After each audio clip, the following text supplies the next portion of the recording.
My name is Epsiba Beulah. Before I was a Hindu girl doing a lot of idol worship, and I was like a completely a traditional girl, like accepting what father says, what the elder says, and I was used to respect all those things. And after coming to the Lord, and I stopped the tradition. I completely stopped the tradition, and I just entered into the love and compassion of the Lord. My parents arranged for the marriage, and it was like a 2 months gap from the arrangement to the marriage. And immediately after marriage, like he said, like I don't like you. I just want to leave, and he left. Even I was pleading him, I was begging him, and I was asking him to come back, but it never happened. If he is not going to come to me, I want to die. That if he is going to be separated from me, I should die. The day I was about to kill myself, I was watching a TV channel, and immediately she started like, here one girl is crying. You have been separated with your husband and you are planning to die now, but you are not going to do that. Immediately I called to one of my Christian friends, and she shared with me the gospel. On the spot, I accepted Lord as my Savior. The next moment, I felt free from the burdens and all kind of thoughts, and everything left me. Praise Lord అండి. దేవునికి మహిమ కలుగును గాక. ప్రార్థన చేసుకుందాం. పరిశుద్ధ గొప్ప దేవానికి స్తోత్రం అయ్యా. అయ్యా నాయన, మీకు వేల కోట్ల వందనాలు తెలియజేసుకుంటున్నాం అయ్య తండ్రి. ఏ అర్హత లేని, యోగ్యత లేని నన్ను ప్రభా ఈ రీతిగా నిలబెట్టుకుంటూ ప్రభా నోవా గురించిన సత్యాలు, నిబంధన గురించిన సత్యాలు అయ్యా తండ్రి ప్రభానైనా క్లుప్తంగా మాతో మాట్లాడుతున్నావు తండ్రి.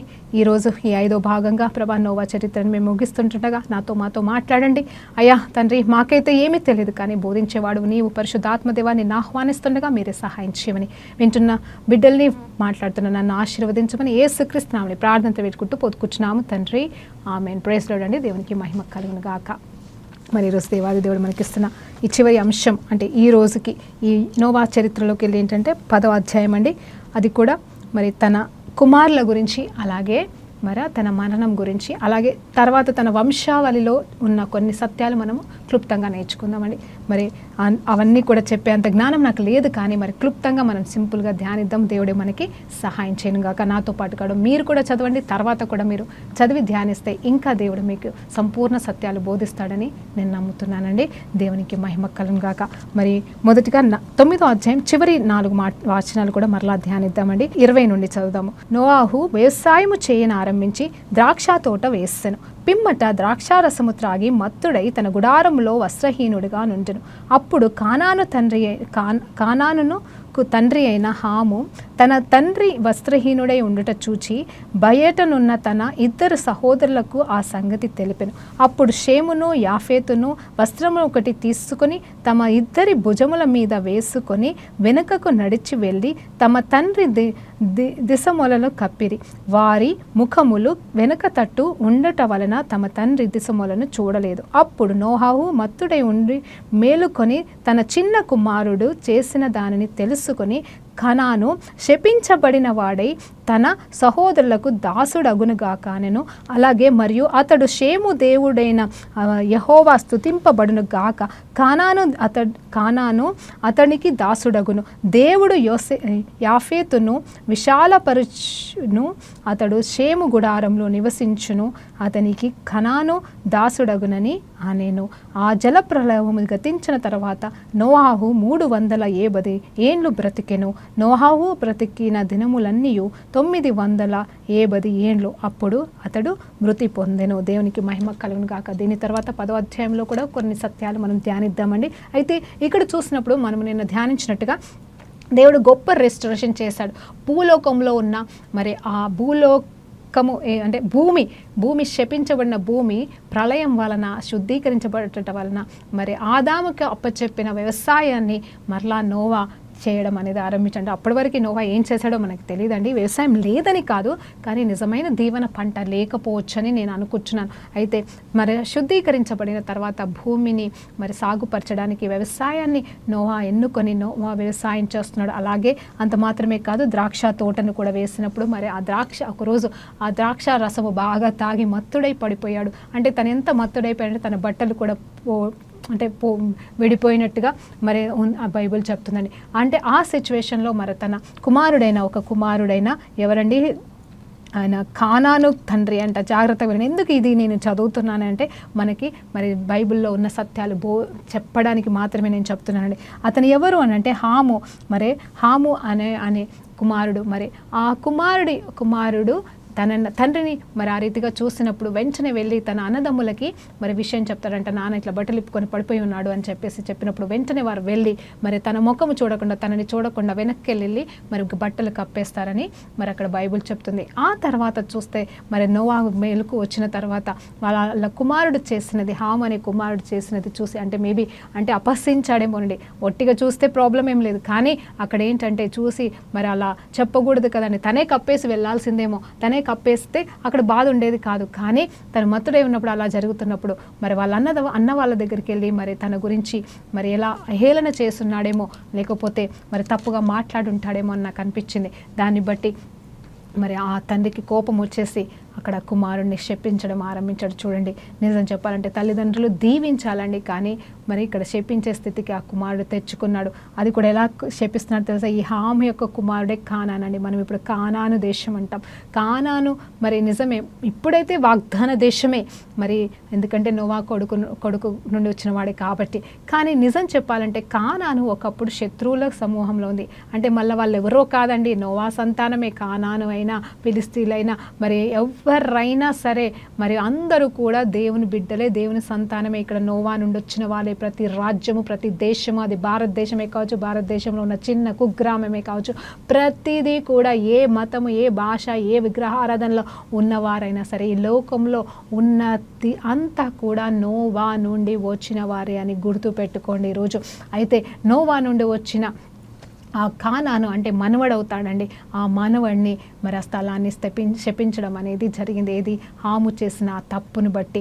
ఆ తర్వాత మరి అక్కడ ఇంకొక కుమారుడు ఎవరిని అంటే మరి తర్వాత చూస్తే మరియు అతడు షేము అనే కొడుకుని ఎలా దీవిస్తున్నాడు? దేవుడైన యెహోవా స్తుతింపబడును గాక, కానాను అతనికి దాసుడగును. చూడండి, కానాను అతనికి దాసుడగును అయ్యాడా లేదండి? ఈ షేము ఎవరో కాదండి, మా తర్వాత నోహా నుండి వచ్చిన కొడుకు షేము. అయితే షేము నుండి వచ్చిన మరి సేము నుండి వచ్చిన వంశావళి నుండి వచ్చిన వాడే అబ్రహాము, ఆ తర్వాత దావీదు, ఆ తర్వాత యేసు ప్రభువారండి. కాబట్టి నిజముగా కానాను స్థలం అంతా కూడా వాళ్ళకి దాసోహం అయిపోయి మరి దేవుడు ప్రణాళిక నెరవేర్చబడలేదండి. నిజంగా తల్లిదండ్రులు మీరు మీ పిల్లల్ని ఎలా దీవిస్తున్నారు ఆ రీతిగా జరుగుతుంది. కాబట్టి దయచేసి క్షమించకండి.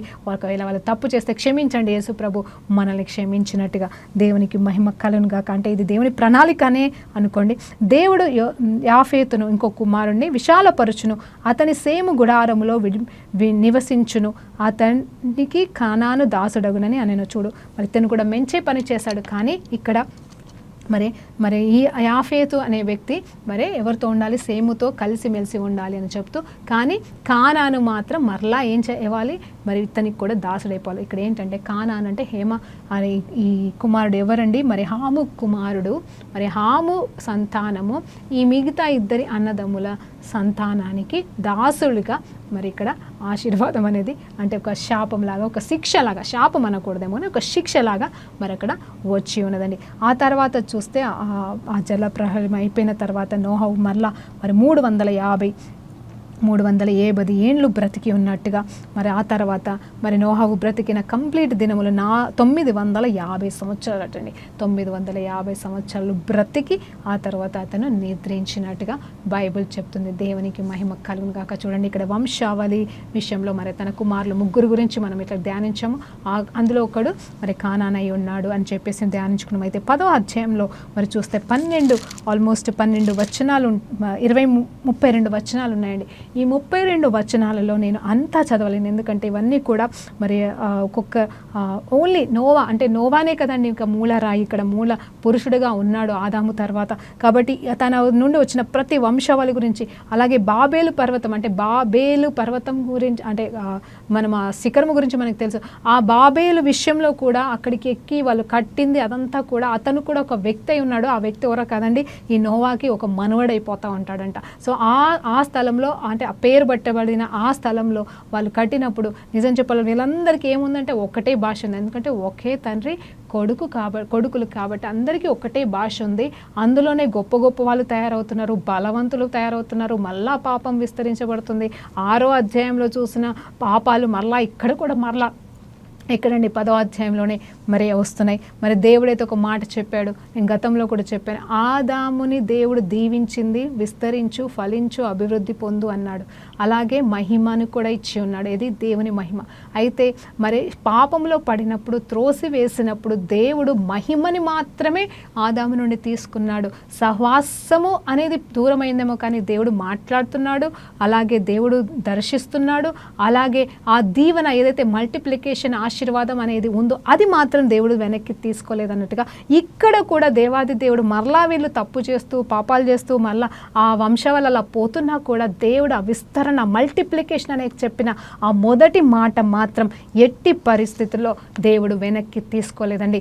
ఆయన నిబంధన స్థిరపరుస్తున్నాడు అనేది ఆల్రెడీ స్థిరపరిచేశాడు. ఇంకా దాన్ని మార్చడం ఎవరి వల్ల కాదు. అంత మాత్రమే కాదు, అలాగే ఆశీర్వాదాలు కూడా ఆయన సైతం ఆపలేడు. కాబట్టి ఇప్పుడు ఇంత గొప్ప వంశవాళ్ళు అయితే ఆ భాషల విషయంలో కూడా చూస్తే మరి అది తర్వాత 11వ అధ్యాయంలో మనం చూస్తామండి. అబ్రహాము పిలుపు కంటే ముందు జరిగిన సంఘటన. అక్కడ అందరూ కూడా మనం దేవుని స్వరం వింటున్నారేమో, దేవుని వైపు చూస్తున్నారేమో. కొంతమంది నోవాలాగా నీతిమంతులుగా ఉండొచ్చు, మరి కొంతమంది తప్పులు చేస్తూ బ్రతుకుతుండొచ్చు. కానీ వారి ఆలోచన ఎలా ఉండిందంటే పైకి ఎక్కి పరలోకాన్ని చేరుదామనే తలంపు కలిగిందంట. ఆ టైంలో మరి ఇక్కడ ఈ బాబేలు అనే సంతానం నుండి అంటే నోవా యొక్క సంతానంకు సంబంధించిన బిడ్డనే అని కూడా బైబిల్ చెప్తుంది. ఇదంతా అంటే ఈ 10వ అధ్యాయాన్ని మీరంతా కూడా వీలైనప్పుడు చదివితే మొత్తము కూడా ఈ కానానీయులు, ఫిలిస్తీయులు అందరూ కూడా మరి ఈ అధ్యాయంలోకి వెళ్ళి వచ్చిన వారు. మనం అనుకుంటాం ఎందుకు వారిని శపించాలా, ఎందుకు వారిని నాశనం చేయాలా అంటే నేను అనుకునేదాన్నండి. వాళ్ళు కూడా దేవుని బిడ్డలే కదా అన్నప్పుడు మరి దేవుని ప్రణాళిక ఒకటి ఉంది, నిబంధన స్థిరపరచాలా. మరి మొదటిలో నోవా దగ్గర చేసిన నిబంధన అండి ఏంటంటే ఇంకెప్పుడు కూడా నేను మనుషులను ఆల్ ఫ్లెష్ అంటాడండి ఇంగ్లీష్లో. I will never destroy all flesh again అంటాడు. అంటే అందరినీ నేను నాశనం చేయను, కానీ మరి తప్పదు కాబట్టి కొంతమందిని నాశనం చేయాలి. ఆ కొంతమందిని ఎవరిని ఎన్నుకుంటారంటే మళ్ళీ ఆయన సంతానమే, నోహా సంతానాన్ని కొంతమందిని నాశనం చేస్తూ అందులో నీతిమంతులని ఎన్నుకుంటూ అలా మరి దేవాది దేవుడు అబ్రహాంని తర్వాత ఎన్నుకోవడం అనేది జరిగిందండి. ఇదంతా కూడా ఆయన అనాది సంకల్పమే. మనల్ని నిత్య వారసత్వంలోకి, నిత్య రాజ్య వారసత్వంలోకి తీసుకెళ్ళడానికి ఆయన చేసిన నిత్య నిబంధనే కారణమని, ఆయన మన పట్ల చేసిన ప్రార్థన, అలాగే ఆయన మన పట్ల చేసిన మరి ప్రణాళిక అయి ఉన్నదని నేను చెప్తున్నానండి. మొదటిగా ఇక్కడ ఒకసారి మరి కానాను గురించి కూడా కొంచెం చదువుదామండి. 10వ అధ్యాయం 15వ వచనాన్ని చూద్దాం. కానాను తన ప్రథమ కుమారుడగు సిదోనును, హేతోనును, ఏబీసీయులను, అమోరియులను, చూడండి మీరు పేర్లు వినండి, హేతును, యోబీసీయులను, మరి అమోరియులను, గిర్గాషీయులను, హవీయులను, అర్కీయులను, సియులను, అర్వాదీయులను, మరి సెమారీయులను, అమాతీయులను కనెను. తర్వాత కనీనీయుల వంశములు వ్యాపించను. కనానీయుల సరిహద్దులు సిదోనియా నుండి గెరారునకు వెళ్ళి మార్గములో గాజా వరకు, చూడండి గాజా కూడా వచ్చేసింది, జాగ్రత్తగా చూడండి. సొదోను, గొమొర్రా, ఆద్మా, సెబోయులకును వెళ్ళు మార్గములో లాషా వరకును ఉన్నది. వీరు తమ తమ వంశముల ప్రకారము, తమ తమ భాషల ప్రకారమును మరి దేశములను బట్టి, జాతులను బట్టి హాము కుమారులు. ఇక్కడ హాము కుమారులు అంట. నేను ఎందుకు ఇది చదివాను కానాను అంటే చూడండి వీళ్ళంతా ఎవరు తెలుసా అండి, ఇజ్రాయెలైట్స్కి దేవుడు కానాను స్థలంని వాగ్దానం చేస్తే ఎవరినైతే నిర్మూలము చేసి ఆ కానాను స్థలముని దేవుడు స్వాస్థ్యముగా నిలబెట్టుకున్నాడో, అంటే తన రాకడ నిమిత్తమే కావచ్చు, తన బిడ్డల నిమిత్తమే కావచ్చు, శ్రేష్టమైన అబ్రహాం, యాకోబు వారికి వాగ్దానం చేసిన స్థలం ఏంటంటే ఈ స్థలం అండి. అది ఎందుకంటే షేము నుండి వచ్చిన వాడు అబ్రహాము సంతానానికి దేవుడు కానాన్ ఇవ్వాలనుకున్నాడు. ఈ కానాన్ అనే స్థలం ఎవరిదంటే తండ్రిని నిందించిన, తండ్రిని అపహాస్యము చేసిన హాము యొక్క కుమారుల స్వాస్థ్యమైన స్థలము. మీరు అర్థం చేసుకోండి. ఇప్పుడు ఏంటంటే దేవుడు వెక్కిరించబడండి, తప్పు చేస్తే శిక్ష అనుభవించాల్సిందే అన్నట్టుగా వారిని సంపూర్ణంగా నిర్మూలన చేశాడా అంటే అలాని కాదు, చేయగలనంత చేసేసాడు. వారి ఆచారాలు చూడండి, విగ్రహారాధన అక్కడికి వెళ్ళి వస్తుంది. తర్వాత చూద్దాం 21వ వచనం. మరియు ఏబేరు యొక్క కుమారులను పితరులకు మరి పెద్దవాడైన యాఫేతు సహోదరుడగు షేముకు కూడా సంతానము పుట్టెను. షేము అంటే ఎవరండి? యేసు ప్రభు గురించి చెప్పబోతున్నాం. షేము కుమారులను ఏలాము, అష్షూరు, అఫ్సదు, లూదు, ఆరామాను వారు. ఆరాము కుమారులు ఊజు, హూలు, గేతరు, మాషోరులు. అక్షరదు, అర్పక్షదు, షేలాహును కనెను. మరి షేలాహును ఏబేరును కనెను. ఏబేరు 2 కుమారులు పుట్టిరి. వారిలో ఒకని పేరు ఫెలెగు. ఏలయనగా అతని దినముల్లో భూమి దేశములుగా విభాగించబడింది. చూడండి ఇక్కడ క్లియర్గా మాట్లాడుతున్నాడు 25వ వచనం. ఏ టైంలో అంటే మనం ఆలోచన చేస్తాం కదా, ఈ దేశాలు ఎలా వచ్చాయి, రాజ్యాలు ఎలా వచ్చాయి, భాషలు ఎలా వచ్చాయి అని మనకు ఆలోచన వస్తూ ఉంటుంది. కానీ అన్నీ కూడా బైబిల్లో ఉందండి. మీరు జాగ్రత్తగా ఉండండి. ఏ భాషలు ఎందుకు వచ్చాయి? ఒక్క భాషనే ఉన్నప్పుడు దేవుడు మరి వాళ్ళ తలంపులను ఎరిగిన దేవుడు వీళ్ళు వీళ్ళు ఇలా చేస్తున్నారని చెప్పేసి వాళ్ళ భాషల్ని మరి అంటే డిఫరెంట్ టంగ్స్ని వాళ్ళకి ఇచ్చినాడంట. అంటే నూతన నిబంధన ప్రకారంగా భాషల వరం కాదండి, ఇది మాట్లాడే భాషల్ని వాళ్ళని సపరేట్ చేస్తే అంటే వారికి కన్ఫ్యూజన్ కలగజేయడానికి. అవును, God is not the God of confusion, but అక్కడ కన్ఫ్యూజన్ చేయడానికి, వాళ్ళని కన్ఫ్యూజ్ చేయడానికి, అంటే సాతాను ప్రణాళికల్ని అలాగే మనుషుల దురుద్దేశాలని లయపరచడానికి, దేవుని ప్రణాళికకి వ్యతిరేకంగా ఉన్న వాటిని లయపరచడానికి దేవుడు ఇక్కడ కన్ఫ్యూజన్ చేయడానికి భాషల్ని ఆరంభించాడు. అంత మాత్రమే కాదు, మరి ఇది కూడా షేము సంతానం అలా చూసినప్పుడు ఆ సమయం నుండి విభాగింపబడెను అంట. ఏ సమయం నుండి? షేము తర్వాత సంతానంలో వస్తున్న ఆ 2వ 3వ వంశంలోకి వెళ్ళి మరి అక్కడ ఈ భూములు విభాగించబడడం. అసలు యాక్చువల్గా మనం అనుకుంటాం ఈ స్థలాలన్నీ ఎలా వచ్చాయంటే అప్పుడు మరి నోవా ఒక్కడే ఉన్నాడు. నోవా ఎక్కడో ఒక దగ్గర ఉన్నాడు. తన 3 కుమారులను, ఆ కుమారులకు కొంచెం స్వాస్థ్యం ఇచ్చేసాడేమో, అక్కడే ఉన్నారేమో. అక్కడి నుండి వాళ్ళు విస్తరించుకుంటే ఇంకెళ్ళిపోతారు కదండి. అంతా వాళ్ళదే, అంతా నోవాదే, నోవా కిందకే వస్తుంది. అసలు నోవాది అని కూడా కాదు. కానీ ఎప్పుడైతే విస్తరణ జరుగుతూ ఉందో, అంటే మల్టిప్లికేషన్ జరుగుతుందో, మరి ఏమంటారు జనాభా పెరుగుతుందో, అప్పుడు మెల్లమెల్లగా ఎవరి భూమి వాళ్ళు పంచుకోవడం అనేది దేవాది దేవుడి నామంలో ఆరంభించబడింది. అక్కడి నుండి అని భూమి చీలికలు, భూమి పంచుకోవడం అనేది ఆ దినంలో ఆరంభించబడేను అని చెప్పేసి ఇక్కడ 10వ అధ్యాయం 25వ వచనం ఆది కాండంలో చెప్పబడిందని. అతని సహోదరుల పేరు యొక్తాను, అల్మోదానును, సెలవులు, ఆ తర్వాత హసర్మా, హేతును, ఎహరోయును, మరి అహోర్ధరును, ఉజాయులను, దిక్లాను, ఒబాములను, అభిమాయిలును, షేబేయును, ఓఫీరును, అవియాలను, యావైను కనెను. వీరందరూ యొక్తా కుమారులు. మేషా నుండి సఫారాకు వెళ్ళెను. మరి మేషా నుండి సఫారనకు వెళ్ళు మార్గములో తూర్పు కొండలు వారి నివాస స్థలంలో. వీరు తమకు వంశముల ప్రకారము, తమకు ప్రాశల ప్రకారము, తమ దేశములను బట్టి, తమకు జాతులను బట్టి షేము కుమారులు. వారి జనములలో వారి సంతతి ప్రకారమును నోహావు కుమారులు వంశావళి ఇవే. జల ప్రవాహము గతించిన తర్వాత వీరిలో నుండి జనములు భూమి మీద వ్యాపించెను. చూడండి చివరి 32వ వచనం. మరి బాబేలు భాషల గురించి మనం ఒక్కసారి ధ్యానిస్తే అది కూడా మనము క్లుప్తంగా, నేను ఎందుకు చదవడానికి భయపడుతున్నాను అంటే ఈ పేర్లు నా నాలుక తిరగట్లేదండి, అందుకే తప్పు పలుకుతానని మనం చదవడానికి భయపడుతున్నాను. కానీ క్లుప్తంగా చెప్తున్నాను, అర్థం చేసుకుంటారని నమ్ముతున్నాను. అయితే 6వ వచనం చూస్తే హాము కుమారులు కూషు, ఇశ్రాయేలు, పూతు, కనానును అనువారు. కూషు కుమారులు షేబా, హవీలా, సప్తా, రాయామా, సప్తక్తా అనువారు. రామాయ కుమారులు షేబా, దదాను అనువారు. కూషు నిర్మోదును కనెను. అతడు భూమి మీద పరాక్రమశాలియే ఉండుటను ఆరంభించును. చూడండి 6వ అధ్యాయంలో పరాక్రమశాలలాగా ఇక్కడ కూడా పరాక్రమశాలలో మరలా స్టార్ట్ అయిపోయారు. అతడు యెహోవా ఎదుట పరాక్రమము గల వేటగాడు కాబట్టి యెహోవా ఎదుట పరాక్రమము గల వేటగాడైన నిమ్రోదును వలె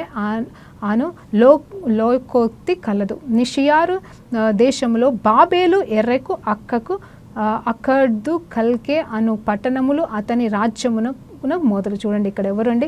ఈ బలాము కలిగిన పరాక్రమశాలి అయిన అతని దగ్గర నుండి మరి సీరారు దేశంలోని బాబేలు ఎర్రెకు అక్కదు కల్నే అను పట్టణములు అతన్ని రాజ్యమునకు మొదలు అంట. అక్కడే కదండి ఆ బాబేలు దగ్గరే ఈ బలముతో కూడిన వారు మనము ఏమంటారండి నిచ్చెనేసుకొని వెళ్ళిపోయి అంటే టవర్ కట్టు బాబేల్ కొండ పర్వతం ఏదో కట్టేసి ఏం చేయాలనుకున్నారంటే వాళ్ళు అక్కడికి వెళ్ళి దేవుని దగ్గరికి వెళ్ళిపోదాము, దేవుణ్ణి రీచ్ అవుదాము, దేవుడు ఎక్కడ ఉంటాడో ఆ స్థలంకి వెళ్ళి మనం నిలబడదాము అని చెప్పేసి ఎవరి ఆలోచన అండి? దేవునికి స్తోత్రం మహిమ కలుగును గాక.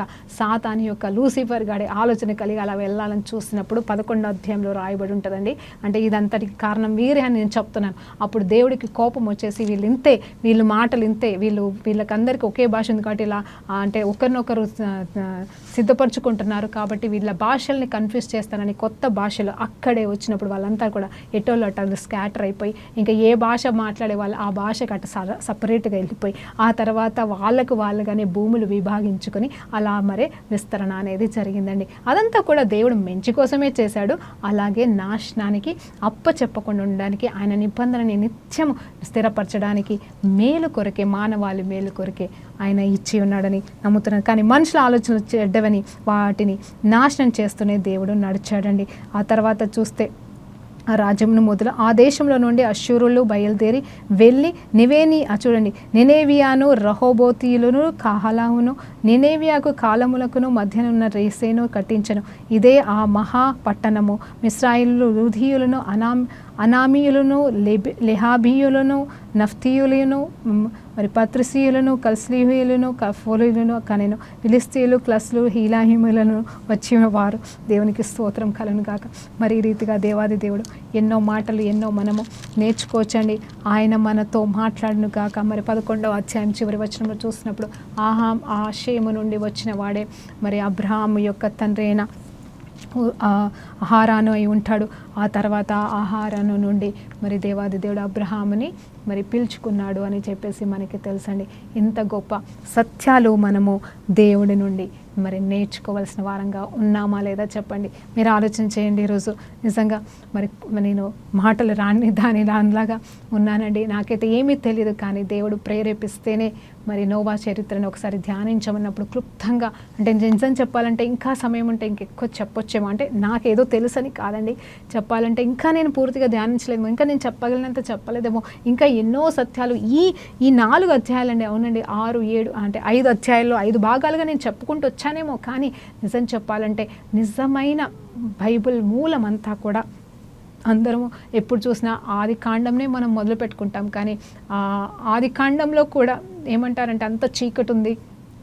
ఆ చీకటి ఎందుకు ఉంది? నాకు వచ్చిన ప్రశ్న ఫస్ట్ బైబిల్ చదువుకున్నప్పుడు దేవుడు మరి ఒకసారి ఆ వాక్యం చదువుదామండి. ఎందుకంటే మనం ఈరోజు నిజంగా పునాదుల్ని కదిలిస్తున్నాం. ఈ పునాదులు మనం ఎందుకంటే మనకి ఇప్పుడు అంత్యకాలంలో మనము నిజమైన పునాది మీద కట్టబడుతున్న వారం కాబట్టి, నిజమైన సత్యం అనే పునాది అండి. ఇప్పుడు ఈ భూలోకమని కాదు, మనుషులని కాదు, ఇవేవి కాదు, ఆత్మానుసారంగా జీవించడం, ఆత్మలో జీవించడం, పరిశుద్ధాత్మను బట్టి నడవడం, పరిశుద్ధంగా బ్రతకడం, అలాగే దేవుడు రాకడలో మనం ఎత్తబడడం, అంత మాత్రమే కాదు ఆయనతో పాటుగా ఈ లోకాన్ని, ప్రపంచాన్ని అంటే మొత్తం మనం ఏలడం, ఇది మన గురి ఉన్నదండి. అయితే ఆది కాండంలో చూసినప్పుడు ఆది అందు దేవుడు భూమి ఆకాశంను సృజించినంట.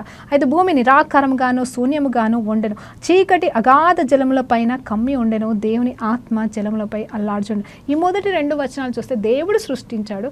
దేవుడు సృష్టిస్తే ఎందుకు అక్కడ చీకటిగా ఉంది, మరి భూమి వికారంగా ఎందుకుంది ప్రభువా అని నేను అడిగానండి. నిజంగా చెప్పాలంటే మొదటగా దేవుళ్ళలోకి వచ్చిన కొత్తల అంటే ప్రశ్నలు అడగకూడదని తెలుసు, దేవుడు అబద్ధం చెప్పడు. కానీ నాకు తర్వాత అనుకోని రీతిగా ఆ 1వ అధ్యాయంలో 1వ వచనానికి 2వ వచనానికి మధ్యలో జరిగిన సంఘటనలో మధ్యలో ఎన్నో ఉన్నాయి. దేవుడు సృష్టిస్తే ఏదైనా బాగుంటుందండి. ఎందుకంటే తర్వాత వచనాలన్నీ కూడా అంటే ఆ చదువుతుంటేనే ప్రభా నువ్వు సృష్టించినంత బాగుంది అన్నప్పుడు ఆ మొదటి వాగ్దానాల్లో మొదటి మాటలు చూస్తే దేవుడు భూమిని ఆకాశాన్ని సృజిస్తే మరి ఎందుకు చీకటి ఉంది, ఎందుకు వికారంగా ఉంది అనే మాట నేను అడిగినప్పుడు అక్కడ కూడా ఆ 1, 2 మధ్యలో కూడా ఏదో జరిగినట్టుగా పరిశుద్ధాత్మ దేవుడు నాకు చెప్పి ఉన్నాడు. అప్పుడు నాకు అర్థమయ్యేది కాదు. కానీ తర్వాత నేను కొన్ని సత్యాలు కొంతమంది నోటి నుండి విన్న తర్వాత ఓహో నా ప్రశ్నకి దేవుడు ఈ రీతిగా జవాబిచ్చి ఉన్నాడని నేను ఆనందించానండి. అలాగే ఇప్పుడు తర్వాత ఆది కాండం మొదటి అధ్యాయంలో ఆ సృష్టించబడిన సృష్టి అంతా కూడా మంచిగుంది అని చెప్పేసి దేవుడు ఆనందించినప్పుడు అది పాపంలో పడిపోయి శపించబడినప్పుడు 2వ అధ్యాయం కల్లా దాన్ని ఏమీ చేయలేక 6వ అధ్యాయంలో నోవాని ఎన్నుకొని మరలా దాన్ని మంచిగా చేసి ఉన్నాడు, దీవించాడు. మరి శాపాన్ని తొలగించాడు. అంత మాత్రమే కాదు, మరి మనుషులని మరలా పెట్టి వాళ్ళకి అధికారం ఇచ్చి ఉన్నాడు. ఇక్కడ ఏలమన్నాడు, ఎవరిని? మనుషులని తయారు చేసిన ఆదాం అవ్వని ఏమన్నాడండి? ఏలండి అన్నాడు. మొత్తం ఏలండి అంటున్నాడు. అన్నీ కూడా నిన్ను చూసి భయపడతాయి, అన్నిటికీ ఆదామే పేరు పెట్టి ఉన్నాడు. ఇప్పుడు మరి పాపం విస్తరించటం వలన ఇప్పుడు మనం వాటికి భయపడాల్సిన స్థితి వచ్చిందని, ఆ స్థితి మరలా పోవును కాక అందరము కలిసి ఉండే సమయము, ఆ సమయం రాబోతుంది. కాబట్టి మనం ఆనందించే వారిగా, ఎదుర్కొనే వారిగా, మరణాత అని చెప్పే రీతిగా మనం ఉండడానికి దేవుడు ఈ బైబిల్ అంతటిని మనకిచ్చి ఉన్నాడు. కాబట్టి ఈ సత్యము మనల్ని స్వతంత్రులుగా చేయనుగాక. పాత నిబంధన అంతా కూడా సత్యం అండి, సత్యం సత్యం సత్యం.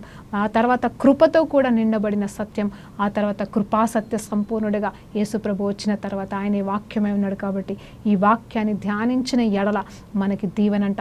ఒక ఒత్తైన పొల్లైనను, నిజం చెప్తున్నానండి, నేను ఒకసారి అనుకోకుండా కొన్ని డేస్కి బైబిల్ జస్ట్ క్లాసెస్ లాగా నేను వెళ్ళాను. అంటే నాకు ఆశతో వెళ్ళినప్పుడు మరి ఆ టైంలో ఒత్తైనను పొల్లైనను వెళ్ళలేక, అంటే నేను ఈ ఒక సాక్ష్యంగా చెప్తున్నాను, మరి పోకుండా మీరు బైబిల్ రాయాలి. ఏంటండి అంటే ఎగ్జామ్ పెడతారు కదండి, అంటే నాకు బైబిల్ ట్రైనింగ్ చేయాలని ఆశ ఉండేది. అది కొంచెం ఒక 1 month కోర్స్ లాగా అంటే సరే అని కొత్తగా దేవుని నమ్ముకున్న దినాల్లో నేను వెళ్ళినప్పుడు అక్కడ వాళ్ళు మాకు ఏం అసైన్మెంట్ ఇచ్చేవారంటే, చూడకుండా ఒత్తైనను పొల్లైనను పోకుండా ఉన్నది ఉన్నట్టుగా వాక్యం రాయాలని చెప్పేసి 5-10 వచనాలు ఒక భాగంగా లేకపోతే ఒక కీర్తనం ఇస్తే నేను అన్ని తప్పులు రాసేదాన్ని. నా నోటికి అంటే నాకు అర్థమైంది రాసేదాన్ని, వాక్యం ఉన్నది ఉన్నట్టుగా అది తెలుగులో కానీ ఇంగ్లీష్లో కానీ రాసేదాన్ని కాదు. అప్పుడు ఆ సేవకుడు ఒక మాట అన్నాడు, ఇదేం బైబిల్ అని అన్నాడు. అంటే ఆ వచనాలు చూసి, అంటే మిగతా వాళ్ళంతా బట్టి కొట్టినట్టుగా మంచిగా రాస్తున్నారు కానీ నేను మాత్రం అట్లా రాస్తే ఇది ఎప్సిబా బైబిలా అనేసాడనమాట. అమ్మా అన్న నాకు రాదన్న, మరి ఏం చేయాలి, నాకు అంత జ్ఞాపశక్తి లేదు అన్నప్పుడు ఆయన ఒకటే మాట అన్నాడు, ఏం కాదమ్మా నేర్చుకో. ఆ తర్వాత నేను అనుకున్నా, ఆయన చెప్పడం ఒత్తైనా పొల్లైనా లేకుండా రాపించడం తప్పు కాదు, అది అవసరమే. కానీ ఒత్తైనా పొల్లైనా పోకుండా ఉండేది అక్కడ భావం అర్థం అని కాదు, భావం అర్థం పోవద్దండి నిజం చెప్పాలంటే. అది మనము తెలుసుకోవాలి. ఎందుకంటే చాలామంది బోధకులు బోధిస్తూ ఉన్నారు. నేను ఎందుకో దేవుని ప్రేరేపణతోటి నాకు కొంచెం సమయం కూడా ఉంది, ఏం చెప్పాలా అని దేవుడిని అడుగుతూ నేను చెప్తున్నానండి. చాలామంది ఈ వాక్యాన్నే బేస్ చేసుకొని అక్కడది ఇక్కడ చేసేసి ఇది ఇట్లా ఉందా అట్లుందా అని, అలాగే సేవకులు కూడా ఒకరినొకరు ప్రశ్నించుకుంటూ డిబేట్లని పెట్టుకుంటున్నారు. దయచేసి మీరు ఆ డిబేట్ల జోలికి వెళ్ళొద్దని నేను నిజంగా, నా వాక్యం ఎవరు వింటారో నాకు తెలియదు, ఎవరు వినరో నాకు తెలియదు, పెద్దవాళ్ళకైనా నేను రిక్వెస్ట్ చేసేది ఒకటే, డిబేట్లు అని చెప్పేసి దయచేసి మీరు పెట్టుకోకూడదు. అది దేవునికి విరుద్ధమైనదని నేను చెప్తున్నాను. గద్దించడం వేరు, సహాయం వాళ్ళకి సత్యం బోధించడం వేరు. కానీ డిబేట్లని పెట్టుకొని నా దేవుడే నిజమైన దేవుడు, నా దేవుడు ఇది కరెక్ట్, ఇది బోధించాడని చెప్పేసి దీన్ని పట్టుకొని మీరు వాదించుకోవడానికి వెళ్తే నెలలు కాదండి, సంవత్సరాలు నీది వేస్ట్ అయిపోతుంది. నీ అభిషేకం చల్లారిపోతుంది. నీకు అనవసరమైన తలనొప్పులు తప్పించి, నిందలు తప్పించి నువ్వు సాక్షిగా బ్రతకలేవు. నీ వల్ల 100 ఆత్మలు వెనకబడిపోతాయని దేవుని నామంలో మిమ్మల్ని బ్రతిమలాడుతున్నాను. కాబట్టి ఎవరికైనా మనం ఇచ్చే సలహా ఒకటి, వాళ్ళు చదువుతారా చదవమనండి, ధ్యానిస్తారా ధ్యానించమనండి. ఎందుకంటే దేవుడు ఆకర్షించకుండా ఎవ్వరు కూడా సర్వసత్యంలోకి రాలేరు.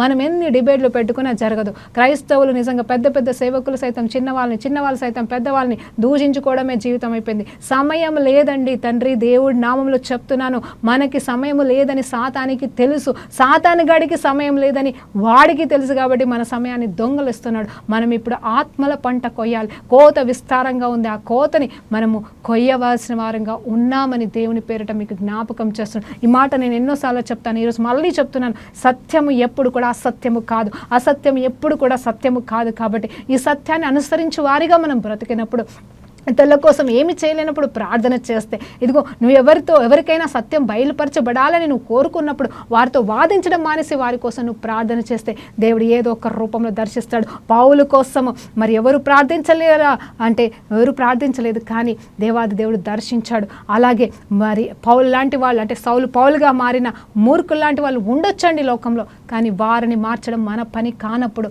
మనము టైం వేస్ట్ చేసుకోవడం చేసుకోకూడదని దేవుని పేరిట అడుగుతూ ఈ సర్వసత్యాలు మనం నేర్చుకుంటూ మన వారికి బోధిస్తూ ముందుకు వెళ్తే వారే ఏదో ఒక రోజు ఇతరులకి బోధిస్తారు.